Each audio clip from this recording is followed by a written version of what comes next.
Digital Challenge is a set of digital initiatives to help support Bournemouth's residents, visitors and businesses. Instead of calling it a strategy, we used the word challenge deliberately because we wanted to challenge the community of Bournemouth to make sure we're doing the right thing for Bournemouth. The Digital Challenge has delivered a number of initiatives this year, including National Hack the Government, which was the only National Hack the Government scheme outside of London. We've built an open data portal called the Bournemouth Data Stream. That's a place where we put all of our public data in order that people can build great things with it. We're working with local businesses like JP Morgan to support Code Club. That's teaching 9 to 11-year-olds how to code. And we've also just about to go live with the first phase of the public Wi-Fi. We got involved in the Open Data Portal as it was a really great project, and we were speaking to the council about how they might support the Open Device Lab that we've set up here at Base, and they suggested that we help them build an open data portal, and we were basically tasked with what could we do within 10 days, and yeah, we produced the Open Data Portal and launched it during Big Data Week back in May. I think in terms of how the council have engaged with something like the Open Device Lab and the data portal, it's been great. It's been really nice to see that there's a drive in the council to be progressive and to move forward in some of the challenges that we all face together.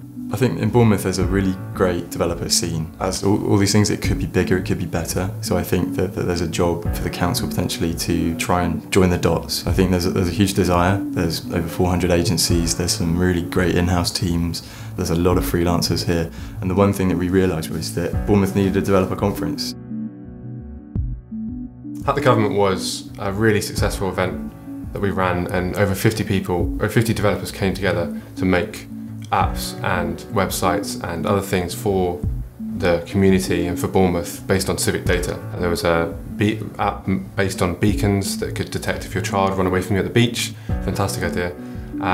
There was one where you could find the nearest, if you were a tourist in the town, you could use this app to guide you to the nearest toilet if you needed it, or to another convenience. There was a huge amount of ideas based on that weekend.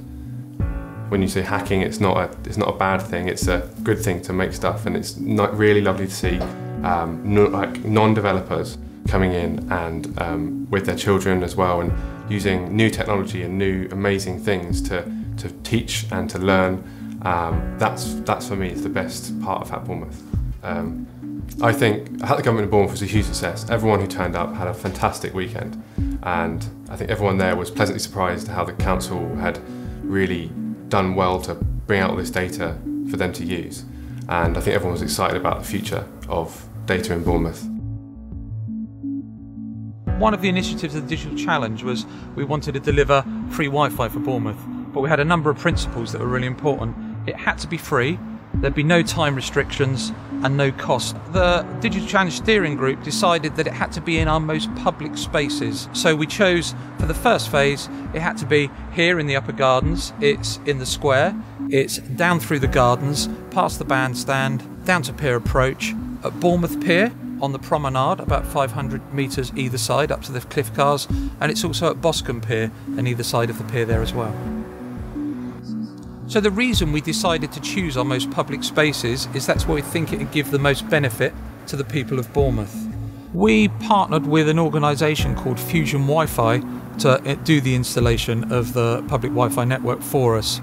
The reason we chose Fusion Wi-Fi was simple. They were cheaper, they provided a far better solution, and most importantly, they're a small, local, digital company, and actually that's the whole point of the Digital Challenge. We believe we've built the fastest free Wi-Fi network in the world. It supports hundreds and hundreds of people all at one time. So far, the Wi-Fi's gone down a storm with local businesses and especially foreign students. You can take a walk through Bournemouth Gardens and down to the seafront, and you'll see multitudes of people sat with their iPads and their phones and sometimes even laptops in the public space, Skyping friends, even people working from home, but maybe in the gardens or their beach hut. So we're expecting 20 to 30,000 people out of season, and hopefully peak season we're expected to double that.